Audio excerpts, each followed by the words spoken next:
محرم کی اہمیت کیا ہے اور یوم عاشورہ کی کیا فضیلت ہے، اس ویڈیو میں مکمل تفصیلات جاننے کے لیے ویڈیو کو مکمل دیکھیں۔ بسم اللہ الرحمن الرحیم۔ السلام علیکم، ایک اور نئی ویڈیو کے ساتھ خوش آمدید۔ محرم کی فضیلت کیا ہے؟ اللہ تعالیٰ نے اسلام کے مہینے 12 مہینوں میں 4 مہینوں کو حرمت والے مہینہ رکھا ہے۔ 4 مہینوں میں ذی الحج، ذی-القعدہ، محرم اور رجب کو رکھا ہے۔ یہ 4 مہینے ایسے مہینے ہیں جس میں عبادت کا دگنا ثواب ہے اور پچھلے گناہوں کو معاف کرنے کی فضیلت بھی ہے۔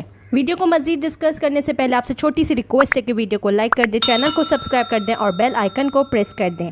رجب، ذی-القعدہ، ذی الحج، محرم، یہ مہینے اللہ کے مہینے ہیں۔ ان مہینوں میں اپنی نیکیوں کو بڑھا دینا چاہیے اور گناہوں سے بچنے کی کوشش کرنی چاہیے۔ سورہ توبہ کی آیت نمبر 36 میں اللہ تعالیٰ فرماتے ہیں کہ ان 4 مہینوں میں اپنے آپ پر ظلم مت کرو، برائی سے دور رہو۔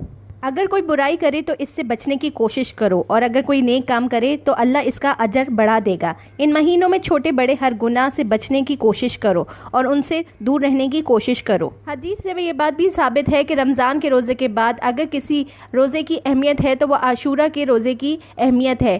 کہیں اس بات پہ بھی فقہا نے کہا ہے کہ عاشورہ کے ساتھ ساتھ عرفہ کے روزے کی بھی اتنی ہی اہمیت ہے، عرفہ کے روزے کا ثواب بھی اتنا ہی ہے۔ مگر محمد صلی اللہ علیہ وآلہ وسلم نے جب یہودیوں کو 10 محرم کا روزہ رکھتے ہوئے سنا تو انہوں نے ان سے پوچھا کہ 10 محرم کا روزہ کیوں رکھتے ہو؟ تو انہوں نے بتایا کہ بنی اسرائیل کو فرعون کے ظلم سے نجات حاصل ہوئی تھی، تو محمد صلی اللہ علیہ وآلہ وسلم نے اس بات کو کہا تھا کہ اگلے سال سے میں 9 اور 10 محرم کا روزہ رکھوں گا۔ اس بات سے یہ بات بھی ثابت ہو گئی ہی کہ یہودی کے روزے سے ہماری مشابہت نہ ہو، اس لیے محمد صلی اللہ علیہ وآلہ وسلم نے اس بات کی تصدیق بھی کر دی تھی کہ مشابہت نہ ہونے کی وجہ سے 9 اور 10 محرم کی فضیلت رکھی ہے اور کہیں 9 اور 10 اور 11 روزے کی بھی اہمیت رکھی ہے۔ انسان سے جو گناہ انجانے میں ہو جاتے ہیں ان کے گناہوں کی معافی اللہ تعالیٰ نے ان 3 روزوں میں رکھی ہے۔ اللہ تعالیٰ ہم سب کو عمل کی توفیق عطا فرمائے کہ ہم گناہوں سے بچ کے اچھائی اور نیکی کی طرف جڑیں۔ ویڈیو کو مکمل سننے کا شکریہ۔ ویڈیو پسند آئے تو اس کو ضرور لائک کریں، کمنٹ بار میں اپنے کمنٹ کا اظہار خیال بھی کریں۔ اگر آپ نے چینل کو سبسکرائب نہیں کیا ہے تو ضرور کر دیجئے۔ خوش رہیں، خوشیاں بانٹیں۔